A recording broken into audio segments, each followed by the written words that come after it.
Vous avez passé entre 12 et 20 ans de votre vie dans une salle de classe. Vous avez appris la photosynthèse. Vous avez mémorisé les dates des guerres napoléoniennes. Vous avez résolu des équations du second degré. Et à la fin de tout ça, pas un seul cours sur comment ne pas être pauvre. Pas une heure sur les intérêts composés. Pas une minute sur ce qu'est un ETF, une assurance vie, ou un crédit immobilier. Rien. Ce n'est pas un oubli.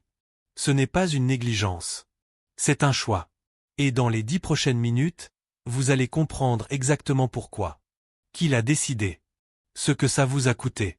Et surtout comment rattraper ce que l'école vous a volé. Commençons par un fait qui va vous mettre mal à l'aise.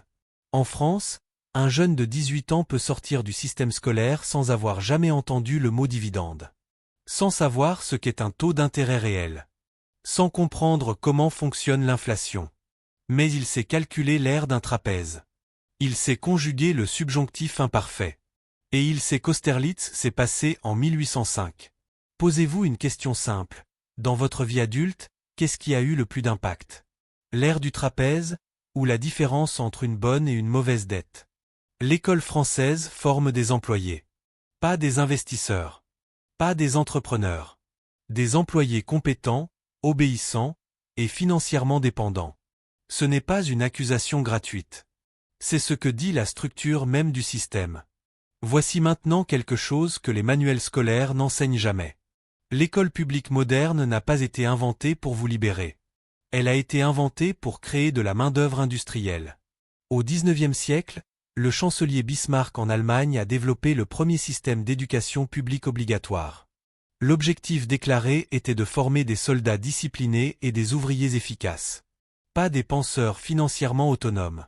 Aux États-Unis, les Rockefeller et Carnegie ont massivement financé le système éducatif public au début du XXe siècle.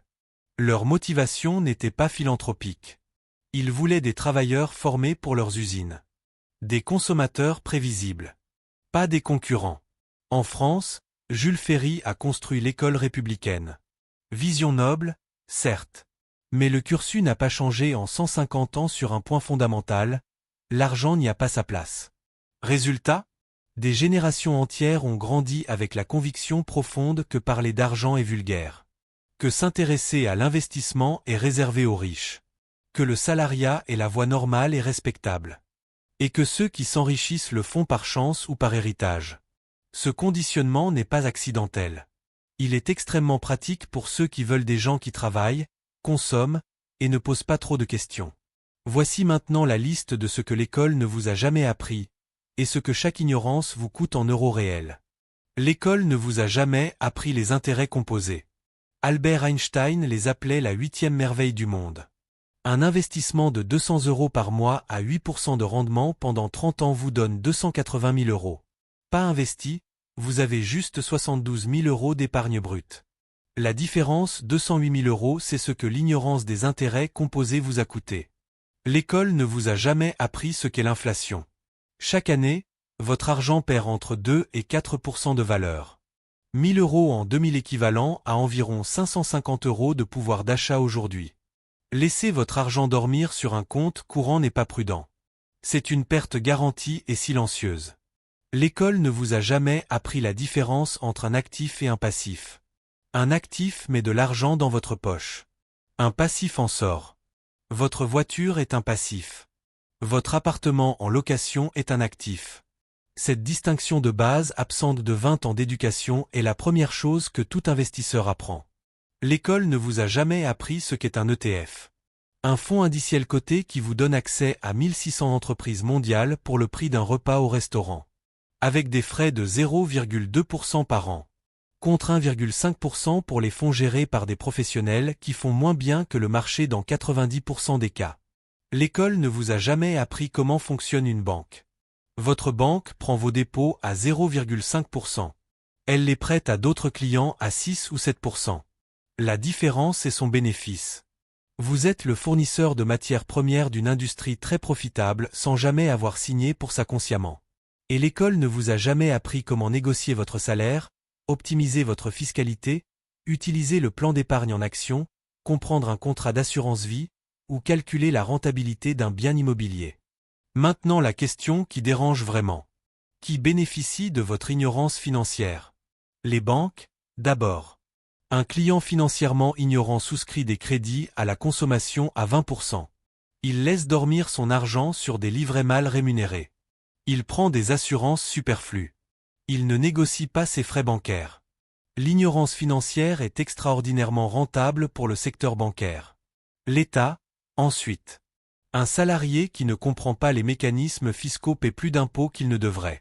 Il n'optimise pas ses enveloppes fiscales disponibles, le PEA, l'assurance vie, le dispositif Pinel, les déficits fonciers.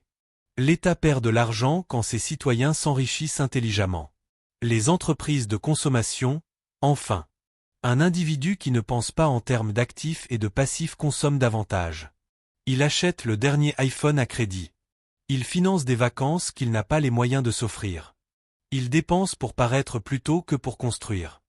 Votre ignorance financière n'est pas un accident de parcours. Elle est le résultat d'un système qui a été conçu, structuré, et maintenu pour servir des intérêts précis. Pas les vôtres. Maintenant, les 5 leçons que l'école aurait dû vous enseigner et que vous pouvez apprendre aujourd'hui. Leçon numéro 1. Payez-vous en premier. Avant de payer vos dépenses, votre loyer, vos abonnements, prélevez automatiquement 10 à 20% de vos revenus pour les investir. Ce qui ne rentre pas dans votre compte courant ne peut pas être dépensé. Leçon numéro 2. Faites travailler votre argent. 1 euro qui dort sur un compte courant perd de la valeur chaque année. 1 euro dans un ETF World travaille 24 heures sur 24 dans 1600 entreprises simultanément. Leçon numéro 3. Distinguez chaque dépense en actif ou passif. Avant chaque achat important, posez-vous une question. Est-ce que cet achat met de l'argent dans ma poche ou en sort-il? Cette habitude seule peut transformer votre situation financière en 18 mois. Leçon numéro 4. Comprenez la dette productive. Emprunter à 3% pour acheter un actif qui rapporte 7%, c'est créer de la richesse avec l'argent d'une banque. C'est exactement ce que font Elon Musk, Bernard Arnault, et la quasi-totalité des grandes fortunes mondiales. Leçon numéro 5. Optimisez votre fiscalité légalement. En France, le PEA vous permet de payer seulement 17,2% de taxes sur vos plus-values boursières après 5 ans. Sans PEA, vous en payez 30%. Sur un capital de 100 000 euros, cette différence représente 12 800 euros que vous gardez ou que vous donnez à l'État. À vous de choisir. Ces 5 leçons absentes de 20 ans d'éducation peuvent changer votre trajectoire financière pour toujours. La vraie question n'est pas pourquoi l'école ne vous les a pas enseignées. La vraie question, c'est, maintenant que vous les connaissez, qu'est-ce que vous allez en faire? C'est exactement pour ça que MindWealth existe. Chaque semaine, une vidéo pour combler le fossé que le système éducatif a créé. Pour vous donner les outils que l'école vous a refusés. Pour vous montrer les règles du jeu que les riches connaissent et que les autres ignorent. Si vous n'êtes pas encore abonné, faites-le maintenant. Pas parce que c'est une formule. Mais parce que la prochaine vidéo sera aussi importante que celle-ci. Et la suivante encore plus. L'école vous a volé du temps. Elle ne vous a pas encore volé l'avenir. Ça, c'est votre décision.